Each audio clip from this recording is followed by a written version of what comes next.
నింపబడ్డారని దేవుని యొక్క వాక్యంలో సెలవిస్తుంది.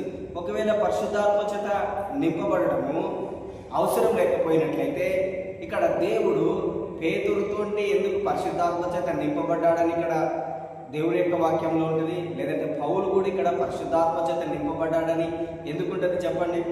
అంటే దేవుని యొక్క దృష్టిలో ఏంటిది?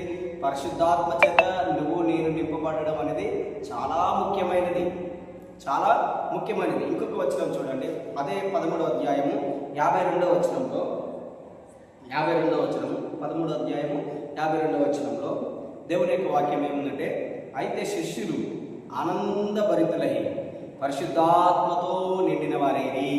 చూడండి, ఇక్కడ శిష్యులు కూడా, శిష్యులు ఎవరంటే ఇక్కడ సంఘములో ఉన్నటువంటి శిష్యులు, సంఘములో ఉన్నవాళ్ళు. ఈ సంఘములో ఉన్న వాళ్ళందరూ కూడా ఏమైనారు? ఇక్కడ పరిశుద్ధాత్మ చేత నింపబడి ఉన్నారు.